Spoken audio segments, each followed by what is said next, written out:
श्री स्वामी समर्थ. स्वामी विचार. सुख दुःख भाग 2. जीवनात येणारे प्रत्येक दुःख हे ज्ञानाचं एक कवच आहे.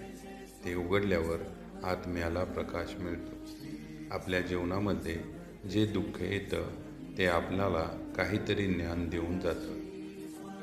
सुख शोधायचे नाही, सुख निर्माण करायचे. प्रेमाने, सेवा करून आणि कर्तव्य पार पाडून. सुख शोधून मिळत नाही, सुख निर्माण करावे लागते. सुख ही अशी गोष्ट आहे ती आपण स्वतःलाच निर्माण करावी लागते किंवा तयार करावी लागते. सुख निर्माण करण्यासाठी आपण इतरांशी प्रेमाने वागावे, सेवा करावी किंवा आपली जबाबदारी आणि कर्तव्य प्रामाणिकपणे पार पाडावी. आपण या सर्व गोष्टी पार पाडल्या तर सुख निर्माण होते आणि त्याचा उपभोग आपणाला घेता येतो. जेव्हा मनात हे माझे असावेत तेव्हा दुःख जास्तच तीव्र होते. वस्तूवर आणि नात्यावर आसक्ती कमी करा. जेव्हा आपण आपल्या मनामध्ये हे सर्व माझे असे मानतो तेव्हा दुःख जास्तच तीव्र होते. वस्तू असो किंवा नाते असो, त्याबद्दल असणारी ओढ कमी करायला हवी. त्यांच्याकडून आपण कोणत्याही प्रकारची आशा अपेक्षा करू नये. जेव्हा आपली एखाद्याकडून अपेक्षा वाढते तेव्हा दुःख जास्तच तीव्र होते. ओढ जास्त असेल तर दुःख हे तीव्रच होते. त्यामुळे ओढ जास्त नसावी. तितकेच सुख जेवढा आदर आपण दुसऱ्यांवर दाखवतो. अर्थात दिल्याशिवाय सुख टिकत नाही. सुख याचा अर्थ देणे, म्हणजे या ठिकाणी देणे याचा अर्थ संपत्ती, पैसा, वेळ, माया, ममता, आपुलकी, जिव्हाळा या गोष्टींशी आहे. आपण या गोष्टी जेवढ्या देतो तेवढे सुख टिकते. दुःखातून जाणाऱ्या प्रवासाला मान द्या. त्याने आपली काळजी, सहानुभूती आणि धैर्य वाढते. शून्याला आणि सन्नाट्याला भीती न वाटावी.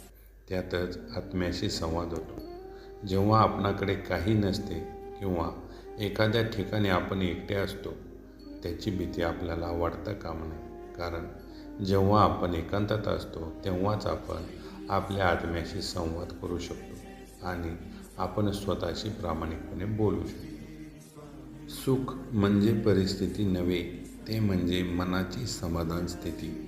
तिला साधनेने ठेवता येते. सुख म्हणजे कोणतीही परिस्थिती नाही, तर ती मनाची समाधान स्थिती आहे.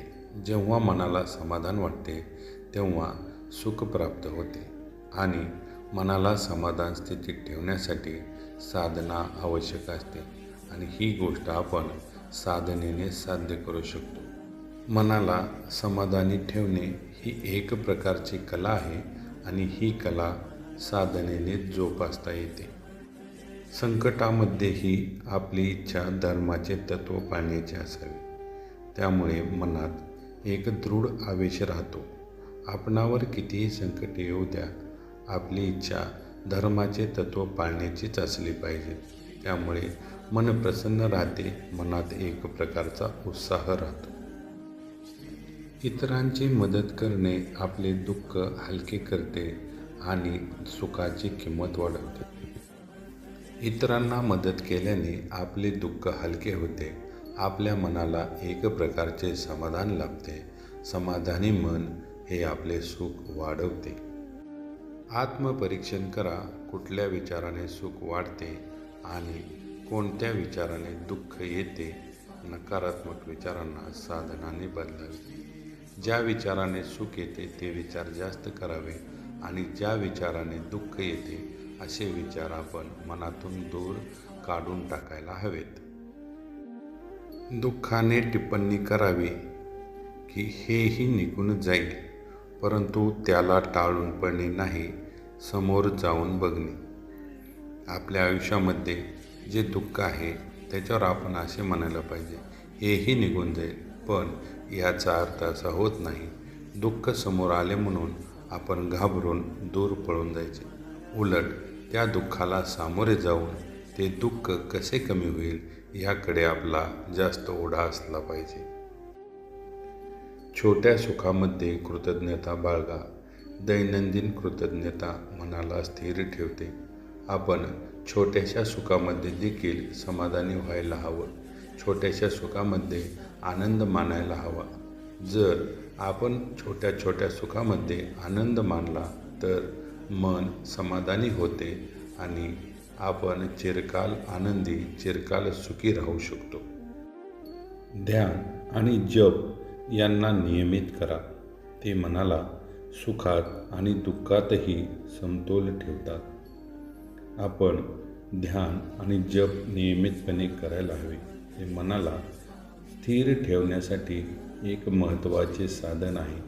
मनाला स्थिर ठेवण्याचा एकमेव उपाय म्हणजे ध्यान आणि जप करणे. आपण परमेश्वराचं ध्यान आणि परमेश्वराचा जप हा जर केला तर आपले मन स्थिर राहते, समाधानी राहते, आनंदी राहते. ते कोणत्याही कठीण परिस्थितीत डगमगून जात नाही. कर्तव्य करताना फलाची अपेक्षा कमी ठेवा. अपेक्षा कमी, सुख अधिक. आपण कर्तव्य करत असताना, जबाबदारी पार पाडत असताना कोणत्याही प्रकारच्या फळाची अपेक्षा ठेवायची नाही. जर आपण फळाची अपेक्षा ठेवली आणि अपेक्षा पूर्ण नाही झाली तर आपणाला त्या गोष्टीचे खूप वाईट वाटते. परिणामी आपणाला दुःख मिळते. आणि आपण कमी अपेक्षा ठेवल्या तर सुख हे अधिक मिळते. त्यामुळे कमी अपेक्षा सुख अधिक, जास्त अपेक्षा दुःख अधिक. मनाचे नियंत्रण हे सर्वात मोठे शस्त्र आहे. जेव्हा आपण मनाचे स्वामी होऊ तेव्हा सुख दुःख दोन्ही नियंत्रित होतात. मनाचे नियंत्रण हे सर्वात मोठे शस्त्र आहे. याचा अर्थ असा, जेव्हा आपण आपल्या मनाचे मालक होऊ, म्हणजे जेव्हा आपल्या मनावर आपला पूर्णपणे ताबा असेल, तेव्हा आपण सुख आणि दुःख या दोन्ही गोष्टी नियंत्रित करू शकतो. ज्या व्यक्तीचा आपल्या मनावर पूर्णपणे ताबा आहे तो व्यक्ती समाधानी राहतो. म्हणजे थोड्याशा सुखाने तो हुरळून जात नाही आणि अतिशय जास्त दुःखाने तो डगमगून जात नाही. तो दोन्ही परिस्थितीत शांत, स्थिर राहतो आणि संयमाने काम करतो. म्हणून ज्याचा आपल्या मनावर पूर्णपणे ताबा आहे अशी व्यक्ती सुख आणि दुःख या दोन्ही गोष्टी नियंत्रणात ठेवू शकतात. श्री स्वामी समर्थ.